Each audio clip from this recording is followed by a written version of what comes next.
This is Abnormal Entertainment.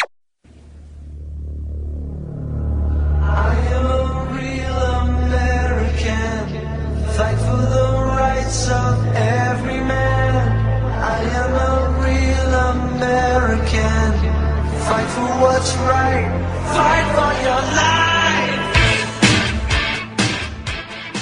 You're listening to the No Cry Zone, a progressive political podcast on the Abnormal Entertainment Network.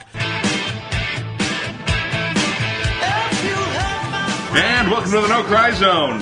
It's also the No North Korea Summit Zone, the No Class Zone, the No Reason Why Zone. It's this country. We're doing great things. Oh, We're making South Korea great again.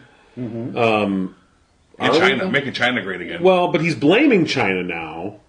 Yeah. Trump is. We blamed Obama first. Right. Well, of course, because everything's always his fault. You always start. There's a diagram I think these guys have. It doesn't matter what it always starts with blame Obama, and then from there you can go in different It's directions. the flow chart of assholes. It's up in the White House right now. You just got to see how many guys you will get to believe it was Obama, and then you have to switch. If you don't it's been over a year of the Trump presidency, so the Obama thing's kind of fading. So she throws it out there like, and Obama didn't let me meet with Kim Jong Un. They're like, I don't know. Even the hardcore guys are like, Obama's been gone a while. He's like working for Netflix now. Yeah. We're completely raging about that, so we can't rage about We're this. busy trying to ban Netflix or boycott it. Right. They are. I mean, Oh yeah, that's going to happen too. Right. Yeah.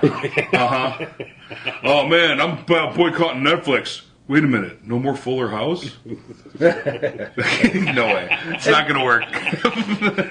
And I don't know if it was a joke or not, but that Mike Flynn Jr. actually wanted to get the impeach Obama going again. Yes, that was not a joke. Not a joke. It's a joke in the larger sense, but in the immediate sense, it was not a joke. He was really serious? Yeah. He was serious, huh? Yeah. That was Impeach Obama, huh? Mike Flynn Jr. We're going to post impeach Obama. Right. Retroactively. I kind of like to see that. That would be kind of cool. I don't think he'd Let's mind. see how that works. They're going to remove him as president, as the 44th president, and then Trump will take that too. So it'll be the 44th and the 45th. It's like NCAA sanctions, where you eliminate wins. No, right. Romney will get it. Romney, yeah. So we're going to eliminate the win. It was a President Romney that did all these great things. And then, I love them all. I love them all. I'm back to loving douchebag Republicans because I can't change them. No. And I can't work with them. So it's back to bless their hearts, as my grandmother would say. Right. Well, and I think when it comes to any of these issues now, I've come down to the same. I'd already come to this on the gun issue, the gun control issue. Yeah. You try and get into a conversation with any of these people, and it's a useless bang your head up against the wall proposition of straw man arguments and all that crap. Yeah, as you've been shutting down arguments. And unlike our favorite troll master, Kevin Moyers. He's up there bringing it on, yeah. He's just like, he's starting shit. Right. Which, I applaud. Hey, dum-dums. Which is the best opening Moyers line out there. Because they know who they're talking to. They immediately perk up. Like, he's about to say something controversial. That makes you the dum-dums, doesn't it? But where I've come to now on this and many other issues is, I don't care. I'll see you in November.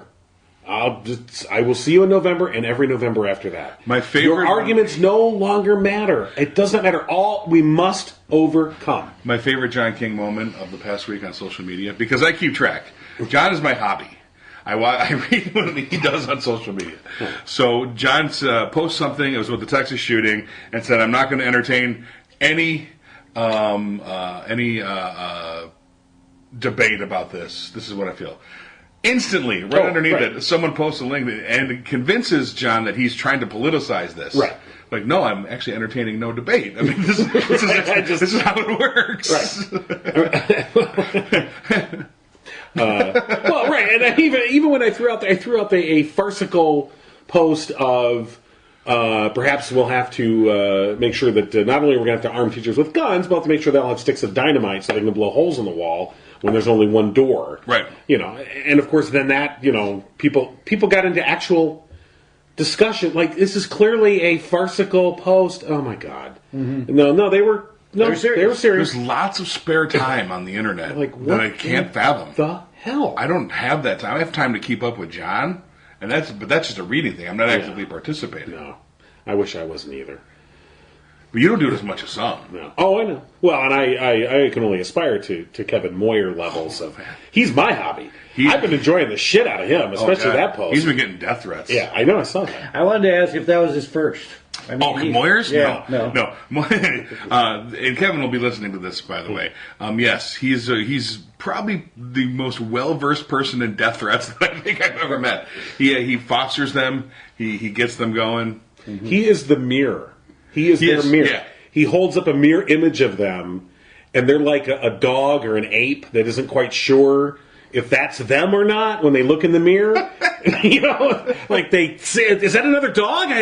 And they react to it, and he's just playing their game on their turf, on their rules, and it's beautiful. It really is. Yeah. You should check him. Have you been keeping up with it? I watched the last one. The last one was really good. Some of it on all of the Facebook. I mean, really, you just tire of it. I find myself now. I'm getting to the point where I have like a pressure valve, and I throw out one really long rant at people once a month, and then I go away. You fuckers! Wow. You're like the period of rants. Yeah. Just really intense for like 10 minutes and then okay. We're good for a month. And I won't. If anybody wants to argue back, I don't. He's Mount Kilimanjaro. I just leave it Mount there. Kilimanjaro. Spew your lava, then just go back. Red White, gotta go. That's right. So all right. So of course, the big thing right now, currently, we're recording here on a Wednesday. Is impeaching Obama. Well, yes, of course. Is Trump now trying to make as much hay as he can with? Right. There was a spy put in my campaign because correct. The FBI used an informant to approach these idiots. I posted on our Facebook page. No Cry Zone Facebook page. Particularly, there was a very funny meme of a headline of Al Capone says FBI posted a spy and spying on his gang. It's like, yeah, that's how it's done. Dumb. This is how it is done. And they're going as far as they can to try and this narrative of that there was a spy put in his campaign for political purposes, completely ignoring all the what are they called, facts. And meanwhile, this is the part that is so frustrating. The Democrats are not doing shit. They are sitting back and they're still, oh my God, still trying to play this game of, well, we don't want to appear too partisan. Yeah, it's frustrating in that sense. What's not frustrating about the Democrats, though, are some of the faces that we're seeing pop up and running. Yes. And so there's lots of fresh faces, which is really cool.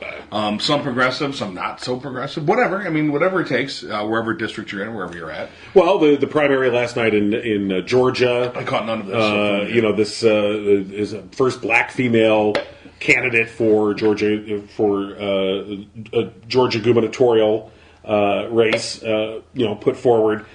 She won the primary by a major margin. Oh, good. And someone who is seen as a real contender to take that governor's mansion back in November, which has been it's been a red state for almost 20 years. Right. And much to their chagrin. because she's let's just look at the obvious. She's female. And this is going to be the year of the female. 2016, everyone thought with Hillary Clinton, no, this is the backlash. And this is where I think you're seeing a lot of female candidates are going to do extremely well. At least that's the hope. And she's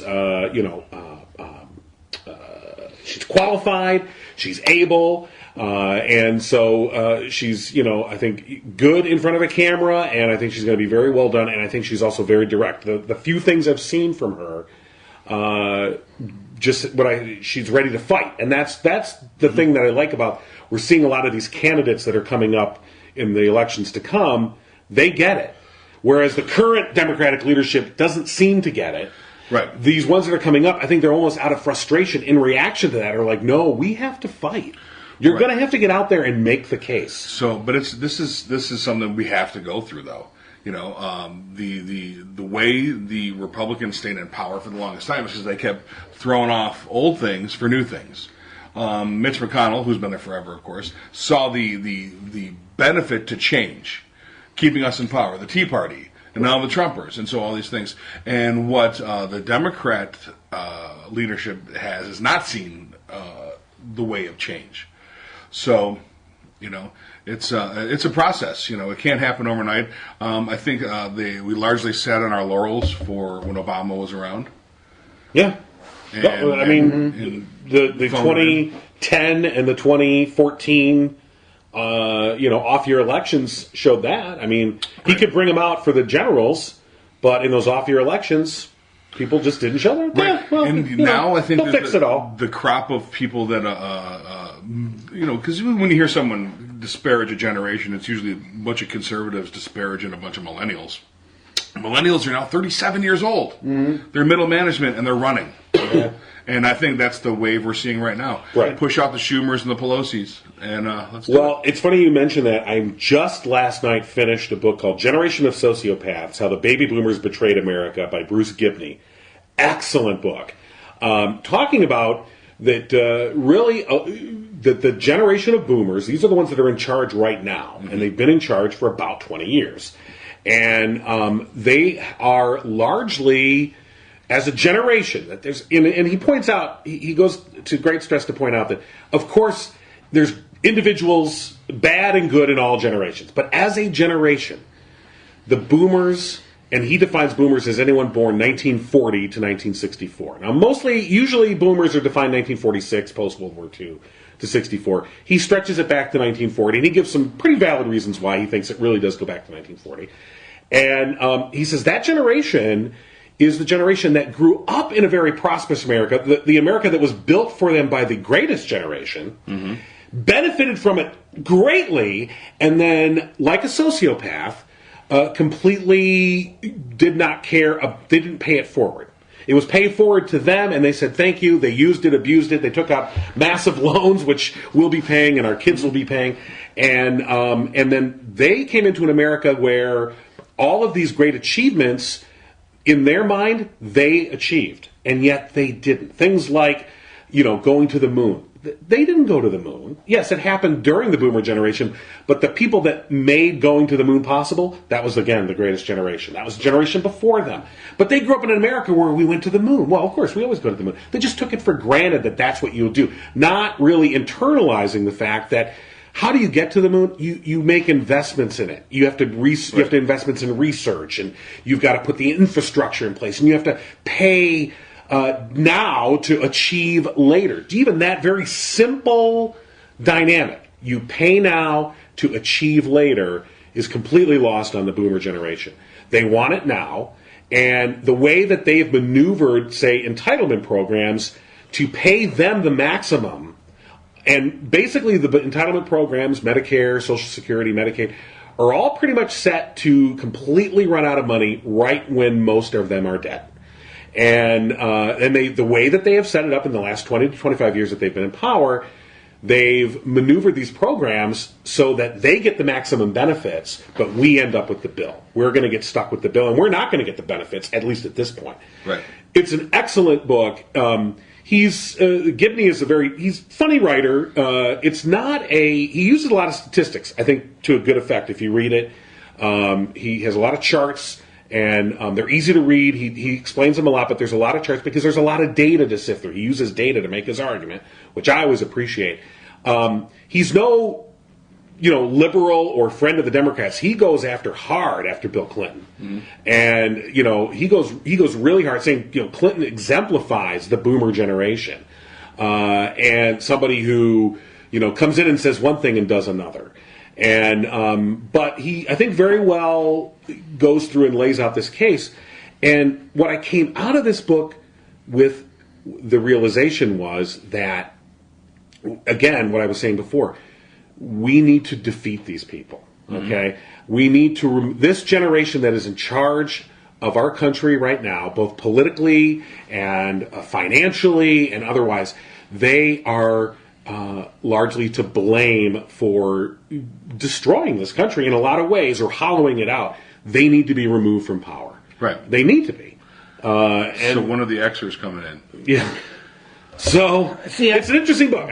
Take a look at it. I think it's quite easy to figure out why that happened. Is you keep calling them the greatest generation, which was before the 40s, born in the 20s, Through the Depression. through the Depression, Right. Hugely racist, many problems all through that generation. Yet, when it came to a common cause, they got instruction from people in power to do good things, to go to your metal drive, to turn in your car, to save gas, to conserve this or do this, all for a common goal. Mm-hmm. No longer do we have politicians that have common goals. Nope.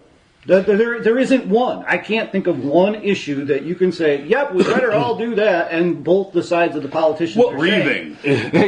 Unless you're black. I'm sure some of them they would prefer you not to breathe. Well, Gibney talks about issues like climate change. The biggest obstacles, the people that are the biggest obstacles to climate change are boomers. Mm-hmm. And largely because the effects of climate change won't happen until they're dead, so they don't care. And they're the criminal in the project. I mean, they're not going to basically self-incriminate themselves. I mean, they were the ones who put all this shit up in the air. The industries didn't care about the pollution. We had to come up with an EPA to beat them back. They were going to choke us dead.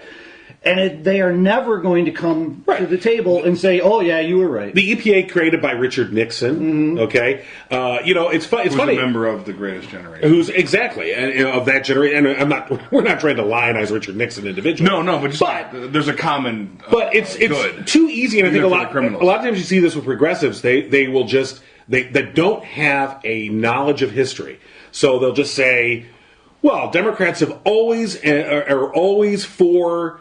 Environmental progress, and Republicans have always been against it. And it's not true. There's always, as with anything, this story is somewhere in the middle. But again, I mean, the EPA created under Richard Nixon, the Clean Water Act coming in there.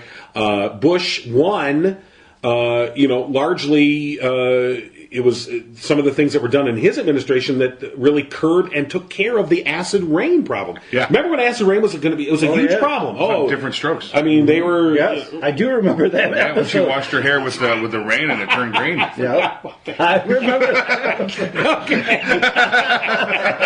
and what a calamity for someone on Park Avenue. Right, but it exemplified us like, oh, that is a bad thing. But it was a lot of the things that were done in the Bush 1 administration that really helped curb that problem and end it. Yep. Same with the big ozone hole. If you remember the ozone hole, and all the chlorofluorocarbons with aerosol sprays. Yeah. Again, action was taken at that time in the late 80s, early 90s by a generation. And it wasn't just that, okay, Bush was the president, he's a Republican, Nixon was the president, he was a Republican. But there were Democrats in charge of Congress. I mean, it's not the president doesn't, regardless of what Mr. Trump thinks. You've got to work a process, and it has to be a bipartisan process. And so the leaders of both parties in Congress and in the White House worked these solutions through to achieve a goal. And yes, maybe they had mixed motives. Okay, I'm not saying that Nixon was in love, with some peace-loving hippie, but they saw that this had to be achieved, and they had their purpose to achieve it. And again, pre-boomers. Right. And I'm not trying to make it so that it's just some easy thing. Oh, it's all the boomers' fault. We don't have to worry about anything else. But it largely is. But it really is. So I've always viewed the boomers, and this is an interesting thing because that book kind of goes into what I always thought. I always viewed them as the idle rich, where they weren't prepared by their parents to take over the corporation. So we can largely blame the Greatest Generation for helicoptering or anti-helicoptering and not showing them how to do things. Yeah, I They're suppose. just taking care of it themselves. Like, I'll just take care of it myself. I don't know, screw you guys. You're the stupidest kid we've ever met. I'm just going to take care of it myself. And that's largely what they did. And these kids at the time, these boomers, they didn't care to learn because it was being taken care of. They didn't have to. They didn't have to learn. So, it's much like the idle rich who have to take over their, your dad worked for 50 years to build a prosperous concrete company, and it's fingers to the bone, and he dies and inherits to Junior, and Junior has no freaking clue how to even do anything. It's going to fall apart. Right. And Junior's going to bleed it dry until it has to get let go. Well, and then Gibney, at the end of all, I mean, he lays out he spends most of the book laying out his case with data and various, anecdotes.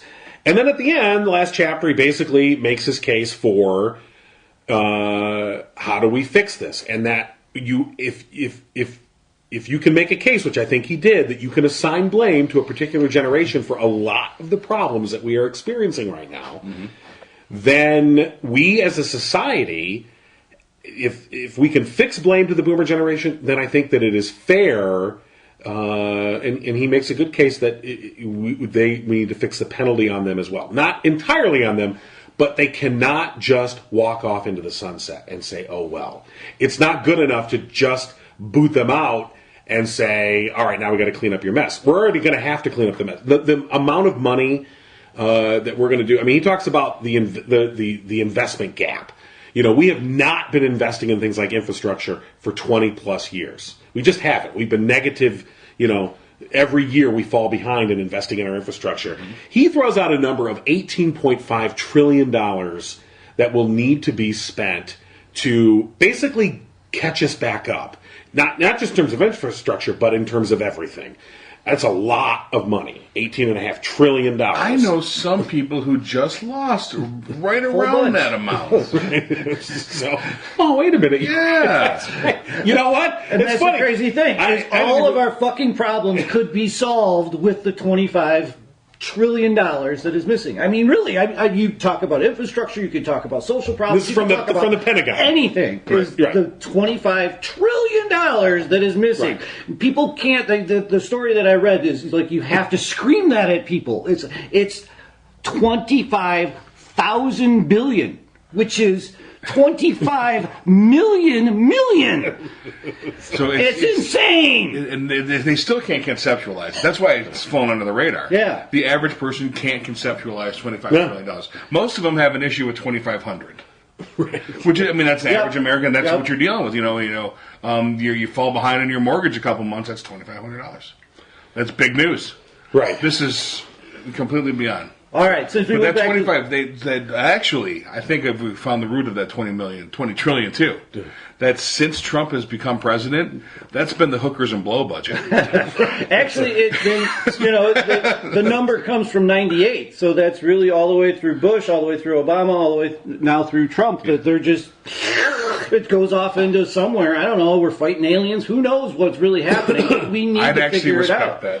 If we were fighting aliens, I'd be like, all right then. That'd be cool. Yeah. Okay. I mean, if it was like Independence Day and there was really some, I can't tell you where that 21 trillion went, but we're not all pod people. All right? I accept this. Moving on. All right, since we went back to last week's show, this little bit, I want to just put out there that I was very conflated on my facts about Wonder Woman. I think I was conflating. I'd gone out west, and I had spent some time just hanging out at one of those silver shacks with the people there.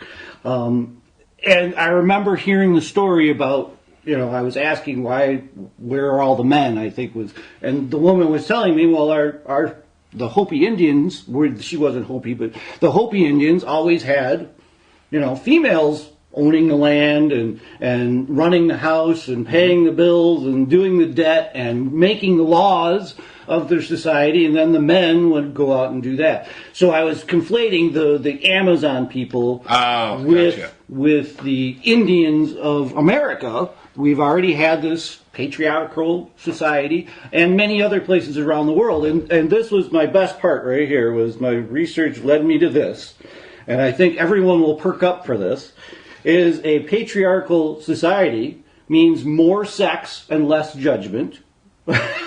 I thought that was pretty cool. We could go into those if you want. But the best thing is the crime plummets during all matriarchal. this. I'm sorry, matriarchal. Yeah, okay. Yeah. I was like, well, wait, then. Yeah, What's going and wrong? matriarchal is not exactly opposite of patriarchal too. No. Is matriarchal is family based, and It's just different. And everyone should nurture and love versus basically command over.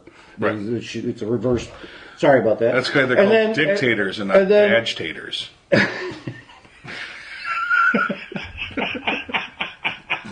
That's just science. That's just established fact right there. So anyway, it comes down to it has happened. It has never actually been all women running it because women aren't jerks. And we need more women in there Most definitely. to squelch the jerkiness of men. I mean, I agree completely, 100%. Yeah. Vegetator. I'm sorry. I just I had to pull that. but okay, point well taken. So that we were talking about that, and I didn't want to seem like I was a complete idiot. I really was trying to. And that's funny thing about the human brain right there is I honestly was moving those facts together. Wonder Woman's story, right, and the real story that I'd heard from a real person. Well, the cool part about Wonder Woman is she was created by a dude who had a complete bondage fetish, right. Like complete. So the only way Wonder Woman loses her powers is if she is captured by a man. Mm. And but she has the lasso. And he lived in a polygamous relationship. He did. He was in a polygamous relationship where he was non-dominant. Right. He also invented the lie detector. Really? Yeah. Wow. Cool. That's an interesting Which came into the lasso of truth. Yeah. Yep. Mm-hmm. So yeah, this the comic books. Yeah. Very interesting.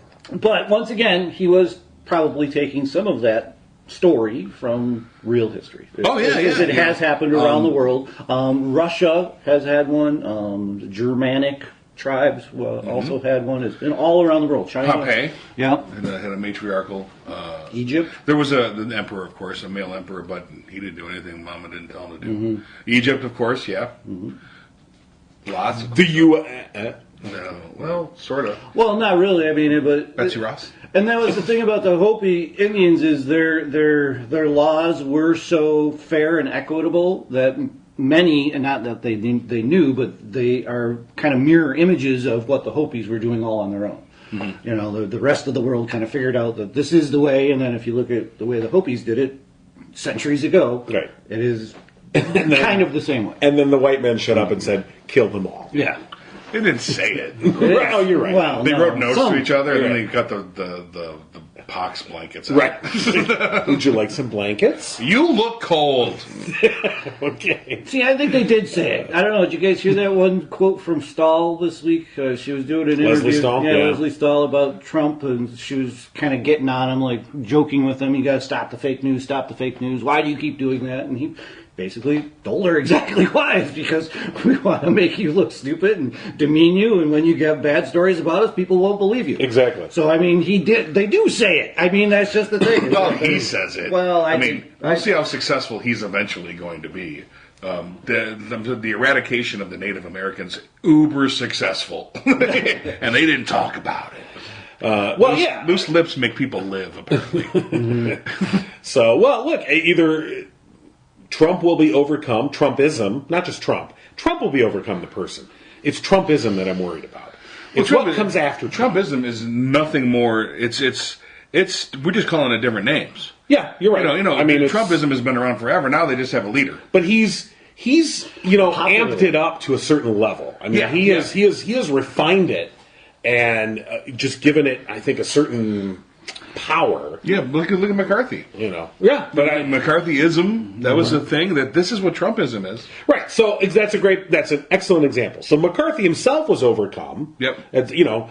Politically, he was eventually sidelined, but McCarthyism kind of lived on, persisted, but it lay dormant. So I think that's the best we can hope for, because we're never going to make people stop being bigots. But if we don't, just not gonna it's I know this is like no shit, Sherlock. It's going to go one way or the other, because if it's not overcome, then we're done. Oh yeah, so it has to be overcome. Yeah. So I think there's more reasonable people in the world than unreasonable.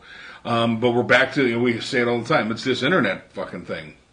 Right. Can you imagine what would happen if boomers had the internet? Holy shit, we'd be dead already. Now we can't get them to work it. That's the only defense against them. Right. Well, again, that's why net neutrality means nothing to them. Yeah. So did that go through the House yet? Or no, the Senate? It's stalled. It needs like one.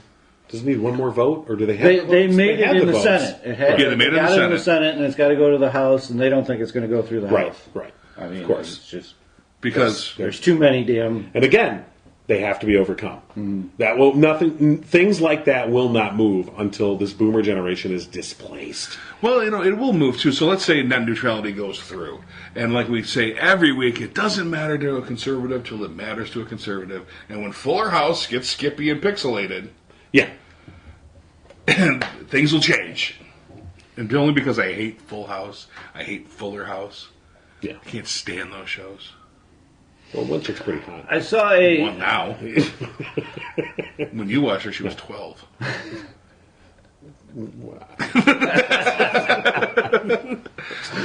She'll be your vegetator. Just tell me what to do.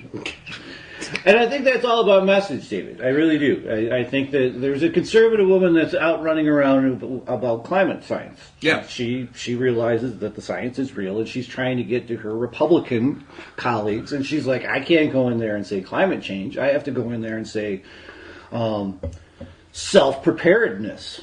Or Right. self-reliance. So it's about or- terms. It's about Right. terms. And I think the gun battle could do this as well. I think that if you were to say, we need our patriots of this land to step forth and protect us, you'd have all these guys that would step forward. Because as much as you want to... No, I don't as want much, those well, guys. no. I don't want those no, guys. wait a minute. As much as you want to... say it was the gun, it was the person, it was the thing. What the whole argument is trying to figure out which is which. We have all these guns. 98% of them are in hands that are probably not going to shoot up a school at this week. I would even go as far as to say 99.5%. Right. So the vast majority of gun owners are fine. So put it in patriotic terms to them. Put it in some other terms instead of gun laws. Say, we want you to step forward. We want you, the good guy, to be out here. We'll give you a gold star. It doesn't mean you can do shit. Hand out medals. That goes a Hand long out way. medals. No, seriously. Yeah. Put a badge on someone. You are now patrol officer A for this school district. But you don't want these douche No, turds out there. no. But it's you just do, like because the they're already border. out there. It's- And now we can see them, because they have a great big gold star on them. Well, and it's just like the JV team for the border, too. It's like Yeah. You wouldn't actually put them on a school detail. What you would do is you would get them all together for a rally, and you get them all fired up about our message. When we about need the you, thing- about we'll call. Yeah, exactly. You get them all fired up about, You guard the soccer about field. the things that they care about. Yes. You guard the Republicans playing baseball. Exactly. It's all about that JV team. You Yeah, still put your that varsity is. team on the front line where they need to This be. is basic but psychology, you- Rob. Well, I get it. But I mean, I think as a practical matter, what I'm tired of is the argument from that side that says, because to them it's all absolute. Any gun control means you want to take all my guns. And you're like, no one ever said that. Right. What are you Right. talking about? So you can't change that mind, though. We've all tried at some point. But I think we can say, look, there is no proposal that is going to stop all school shootings. They just go down the line. But can we now. reduce them? See, now, you've lost them. Mm-hmm. Because now they're getting rhetoric from way over there going, he's lying. Right. Well, they're going to say that Take anyway. them all. So no matter what you say, it's going to be counteracted by what they say. What I say is you need to. It's time to vote out the politicians that stand with Yes. the NRA. We need to demonize the NRA, and I'm seeing more and more, and it's anecdotal at this point, but more and more people that are conservative, that are gun owners, that own semi-automatic weapons, who are saying, "Fuck the NRA! I am out of this organization." Right. Those are the people that need to be cultivated. Yeah, and they are. And I think until then, I think Rob may be onto something. Maybe not like It's just different assigning terms. quadrants to patrol. No. But, getting everyone together as a big group, handing out their badges and saying, no, you're the Patriots. It's like the fucking Mickey Mouse Club. I mean, that's what it is. Yeah. Or you get your spy decoder ring from Dick Tracy, or what? I mean, and you talk to them in terms of they are not evil. I mean, the rest of the gun owners are not so terribly evil. What you're saying is you want to somehow internalize the militia movement. Because these guys are already gathering with these militia groups. They are, but now if they gather and they're licensed. Yeah. See, but they'll never get licensed. Oh, they will. If you give them a badge, you don't talk to these dudes. Yeah. Yeah. You want a badge? Do I get a badge? Gold? Can I wear it? Gold. It's gold. I don't know. Is it big? How big is it? See, I can't. Epaulets? Can I wear epaulets? Yes, you can can't. wear. You can be general. It's how it works. That's what mostly. Oh my Have you God. met? They're all going to look like Captain Obvious from the Travelocity. They are. So when I grew up here in the belly of the beast, there was only two people who wanted to be cops. One was because his dad was a cop.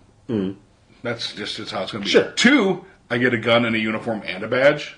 Sign me up. Right.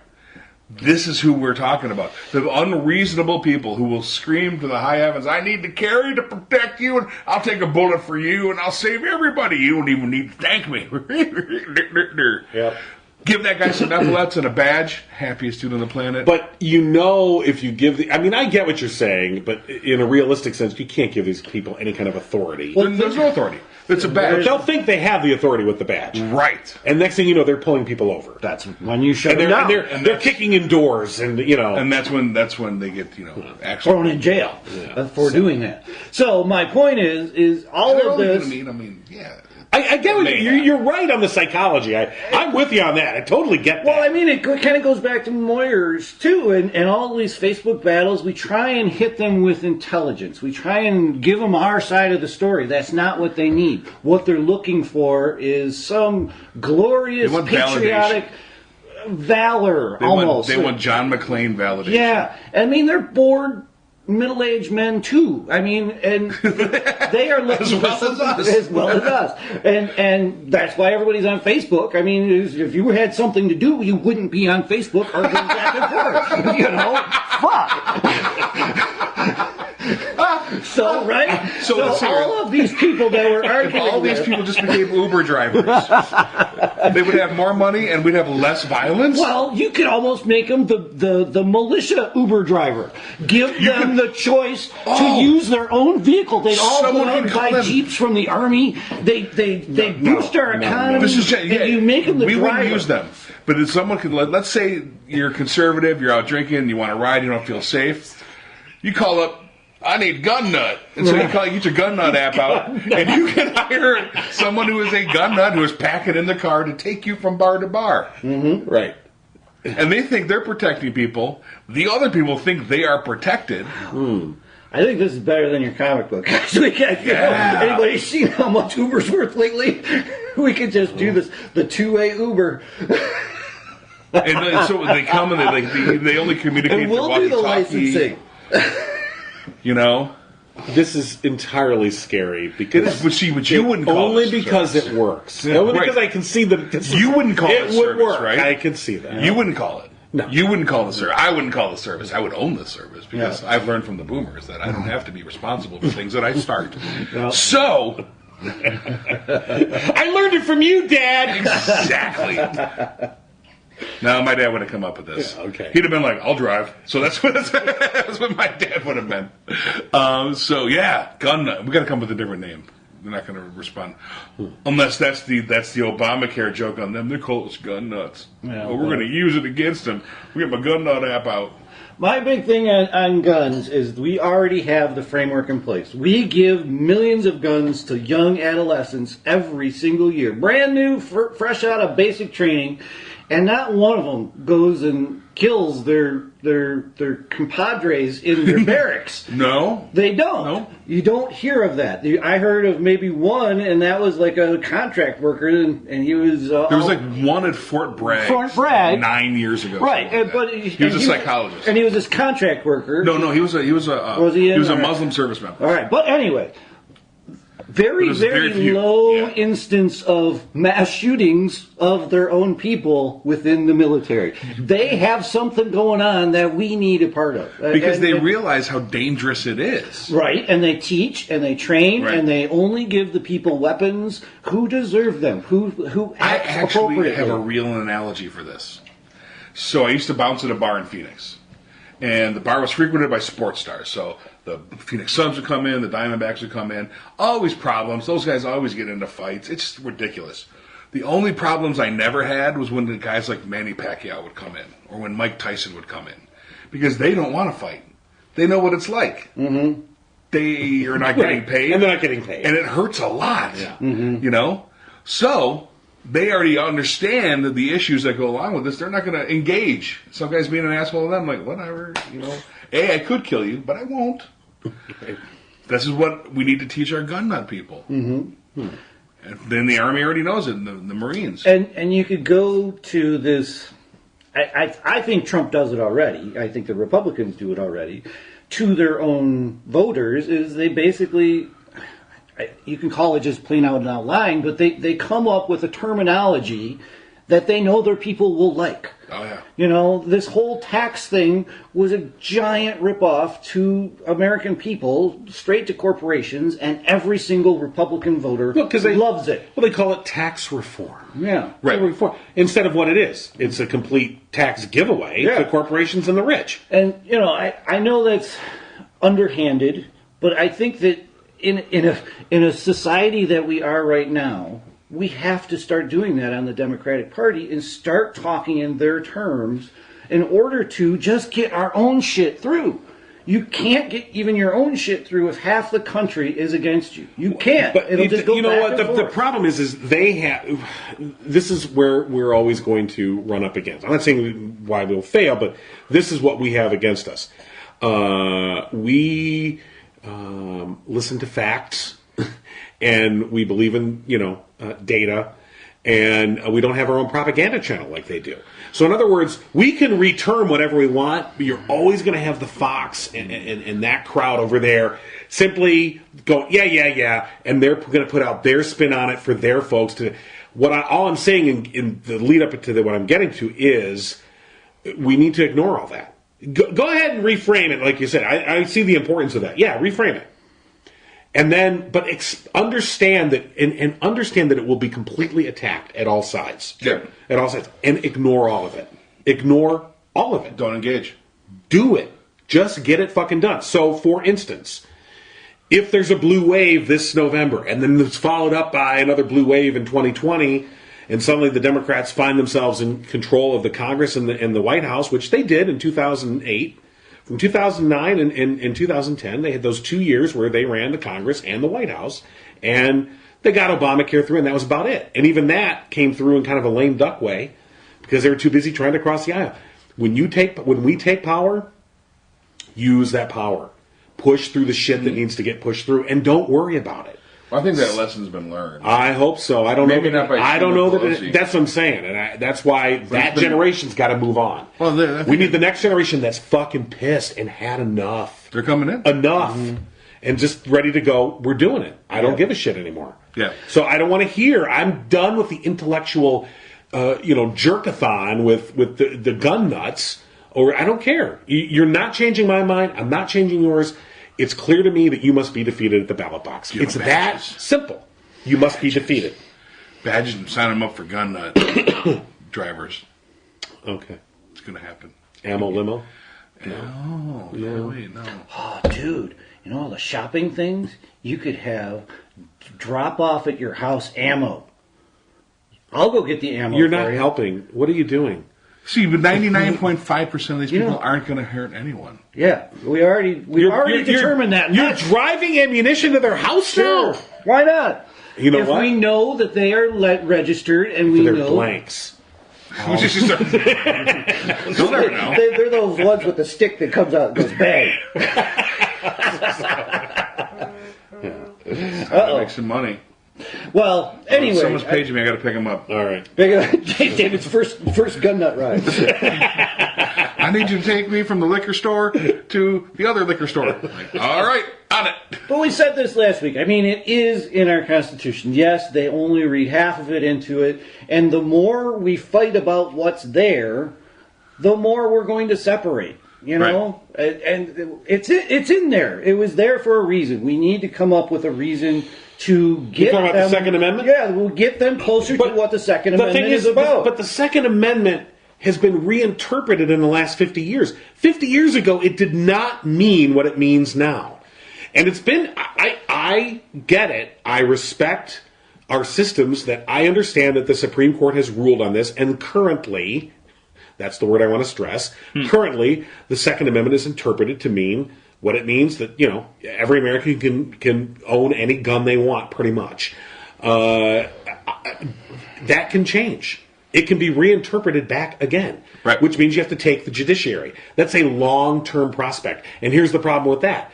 While we sit and dither, the judiciary is being silently captured. So even if and when Herr Trump and all his fucking idiots are sent out of Washington packing by a torch-bearing mob, their idiot judiciary picks are still left behind. They will be legislating from the bench for the next 20, 25 years. It's a long game. So it is the long game, and we haven't been playing it. Speaking of the long game, have you ever heard of the Powell memo? Supreme Court Justice Lewis Powell. He drafted a memo back in, this is before he became a Supreme Court Justice, early 70s. He drafted this memo, and it's a very long memo. Look it up, and he talks about the assault on capitalism and conservatism, and how he lays out this long game plan of how they could turn back the tides of, and this was coming out of the 60s and the anti-war movement and the progressive movement and the women's lib movement and the civil rights movement. And so these old white guys were getting very concerned because they saw their power dwindling. And he laid out a case, and it basically, when you read the Powell memo, and he very accurately, I think, and smartly for their perspective, lays out this plan that says, first of all, we have to change public opinion. And we do that this way. We create think tanks. We go into academia. We protest textbooks. If we don't like what is in the textbook, we go after it and change it. And that's exactly what they've done. That memo that he laid out there bore full fruit in the Reagan administration and has been growing ever since. And so we need a progressive Powell memo.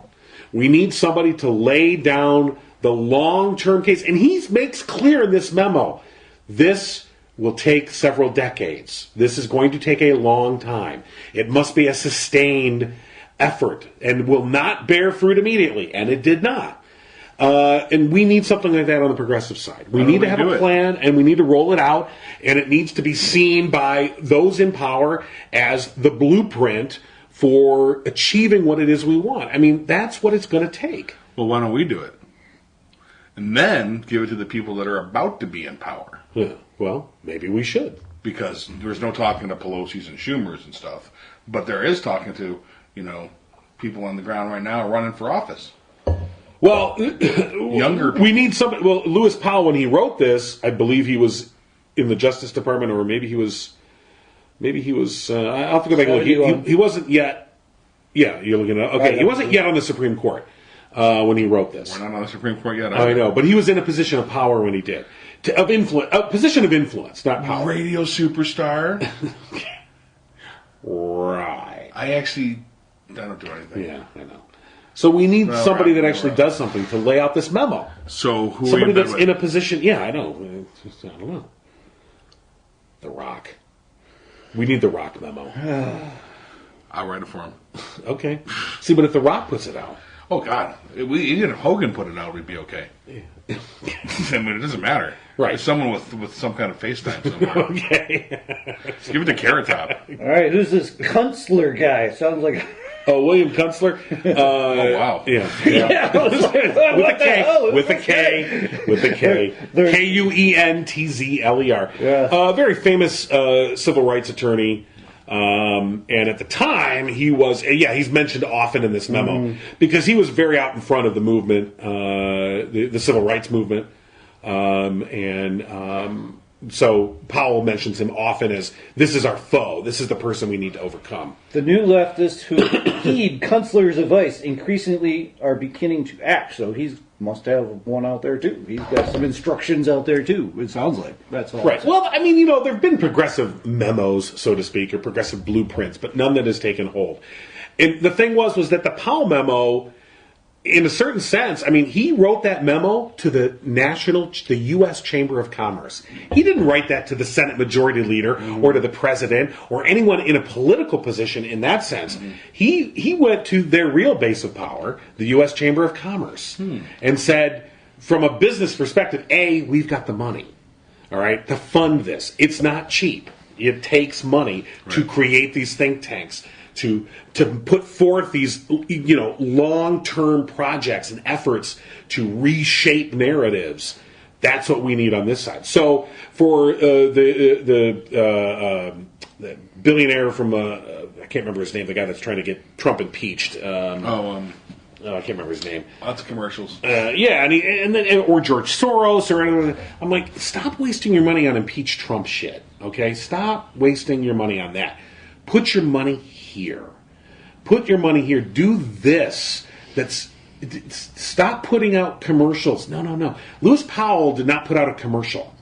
Okay, we're going to take over America. We're going to reframe the narrative. No, It's a commercial. Quietly. That's how it has to be done. And we need to find our base. You need to find our power centers, and you need to unite them. But that's easier said than done. Okay. All right. Now How do we do it? Well, here's another little is the people today, they don't watch commercials. Right. They're not.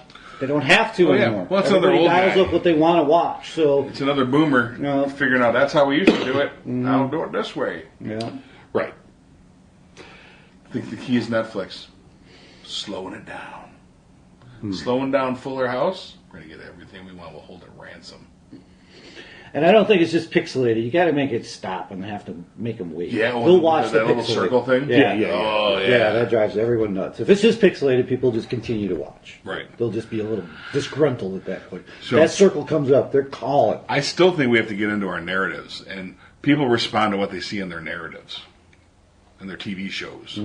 So if we have a nice progressive message in there, Well, we'll start talking look about at the deal that Obama signed with Netflix. Yeah. It'll be interesting, and it's not just it's a whole variety of things. I think they're going to do it's scripted shows and Right. interview shows and documentaries and all kinds of different things. So very, very interesting stuff. It is. David's got it. He's with the Obamas. Should we, God, Netflix. Netflix is the the key. Obama studio. Oh my God! Streaming is a key. If we can play it, it all depends on how much money the streaming services can make.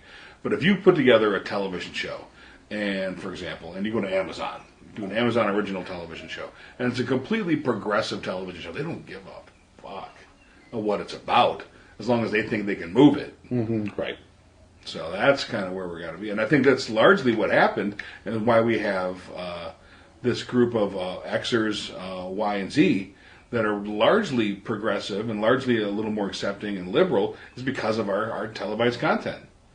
We learn to accept everybody watching Different Strokes as much as we laugh at it, And look at it's still like that. Look at Tim Allen got canceled. His But then conservative Fox show. picked it up. Of course, well, who cares what Fox does?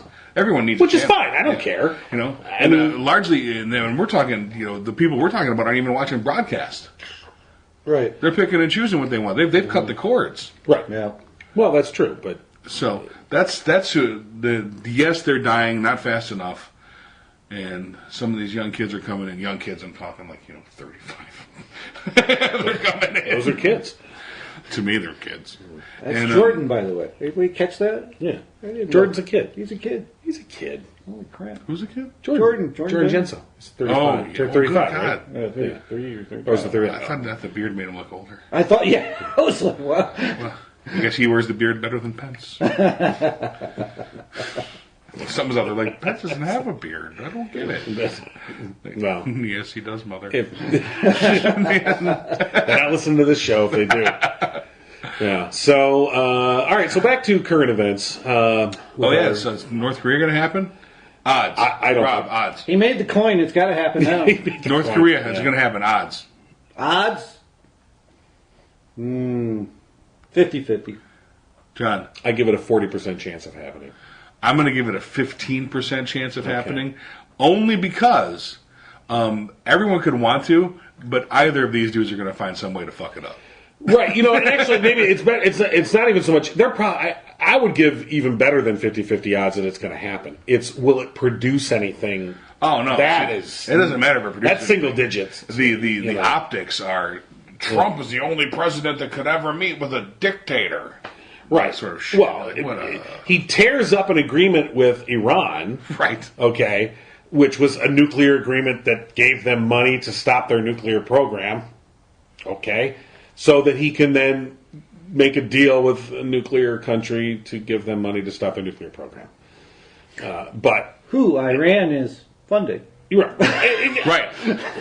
Right. I think the nuances are lost on him. Yeah. I think all nuance has always been lost on him. And, you know, his staff is against it. You know, the whole Iran thing. People are trying to convince him not to do it. Well, but he's typical of his generation, again, the boomers, who the more you tell them no, they go, fuck it, I'm doing it anyway. The idle rich. Yeah, I'm doing it Never anyway. had to do it. My dad built this. Right. I'll wreck it. I mean, he sees himself in his dad's mold, you know, Fred Trump, who actually did create a company from the ground up, a racist asshole that he was. He's on the backs of lots of people. But he created that company, built it up onto his own. Trump, he sees himself like his dad. Oh, I built it up on my own. And it's like, no, you didn't. You were handed the keys to the kingdom, you fucking idiot. And, you know, I mean, I think his comment about the small $1 million loan said everything you need to know about this guy. Mm-hmm. Right. But, you know, again, we're stuck. We're stuck. Well, we're stuck with him until 2020. There's not going to be any impeachment. No. There's not. He's going to. I think the Mueller thing is going to happen. It's going to come down. He's going to be a unindicted co-conspirator. It will look be guilty of obstruction of justice. Nothing's going to happen to him. Everyone around him may go down. It's how close will it get? In other words, will it get to? I mean, I was reading one article saying that, you know, Ivanka is really one of the targets that they're looking at. That she's a lot deeper into it than anyone really knows. I wouldn't doubt it. You know, Jared too. Jared, obviously. Well, Jared's gonna eat it. But how close is it going to get to Trump, and what will he do? What will he do if they come and they indict Jared or they indict Ivanka?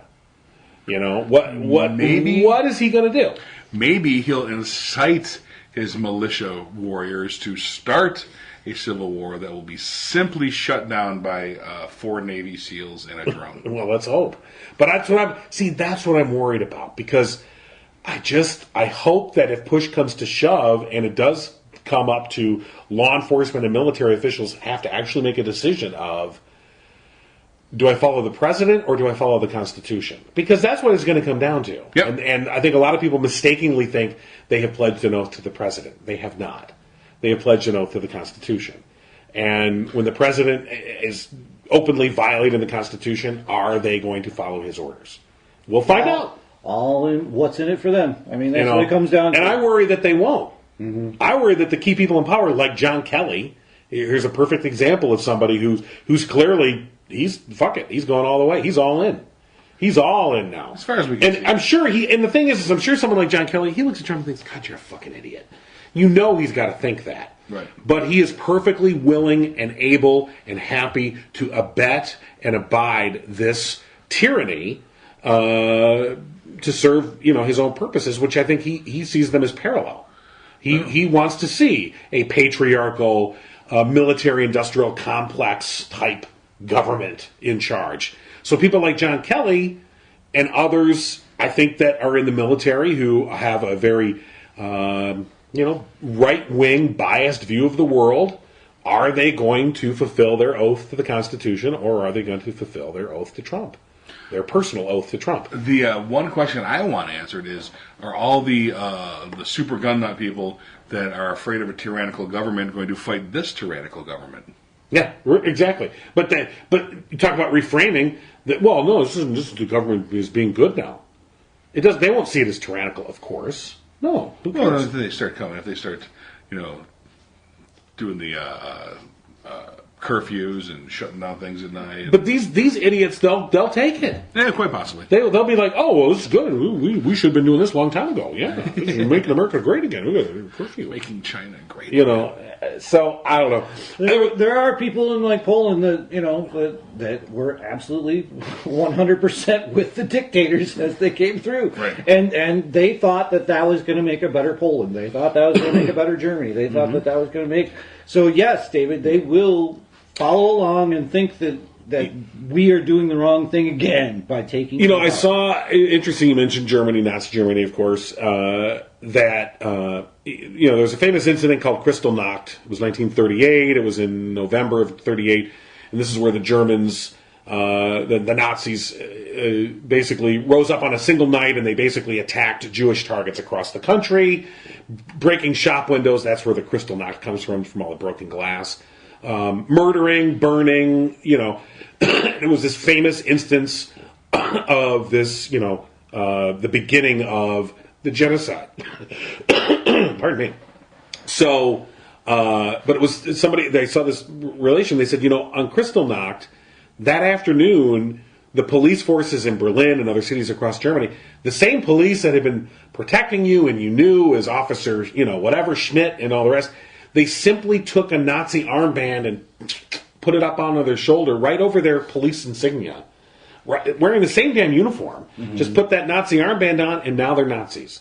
And the point that the person was making was, that's how quick it changes. Yep. That's how quick it changes. You think it'll be very slow. No, it's already happening underneath and behind the scenes, but when it changes, it will change very fast. Literally as fast as it takes to put an armband on. So people, we have this all abiding respect for law enforcement and for military and more or less well-earned, deserved.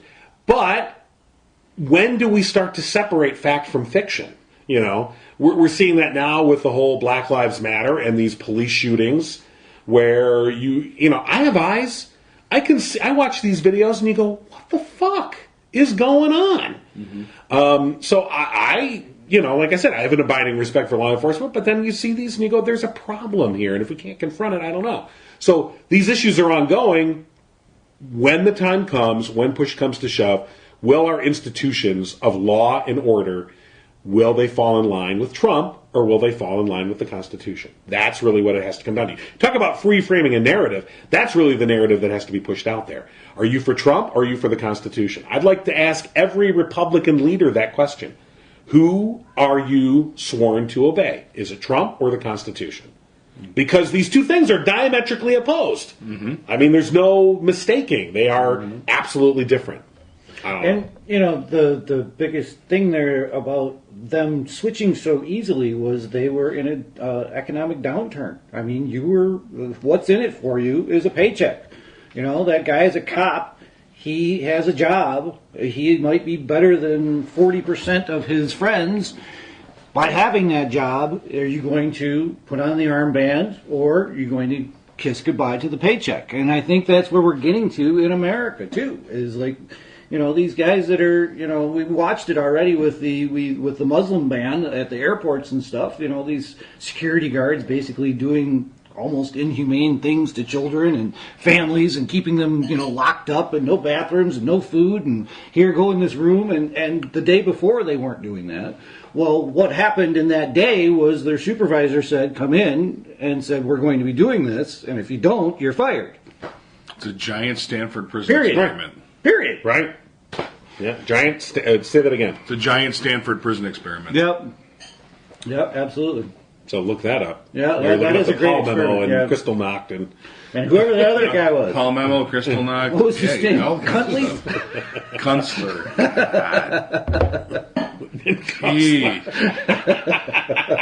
with a K. With the K. Yes. Okay. He's going to be our first vegetator. I mean, when you're starved, they let you do it. You can do anything. Whatever you want. Grab him by the pussy. Grab him by the pussy. Grab him by the pussy.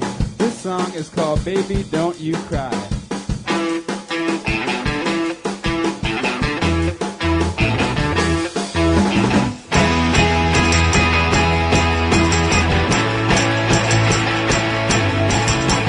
I didn't mean to make you cry.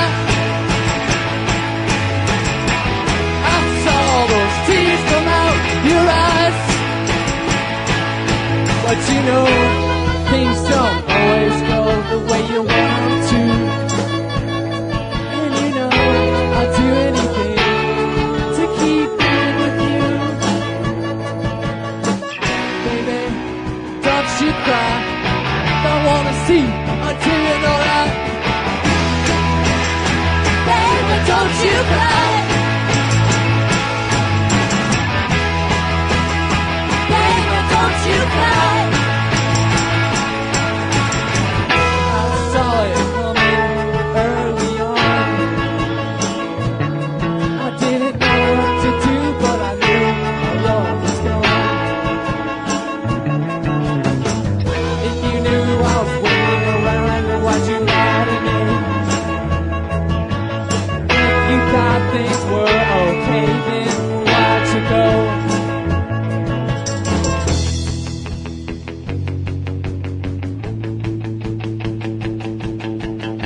Find more episodes of The No Cry Zone at thenocryzone.com. Tweet Rob, John, and Dave at No Cry Zone. And find The No Cry Zone on Facebook. Listen to every Abnormal Entertainment show on Google Play, Apple Podcasts, our YouTube channel, or anywhere you find your favorite podcasts. And don't forget to visit abnormalentertainment.com. You've been listening to the Abnormal Entertainment Network.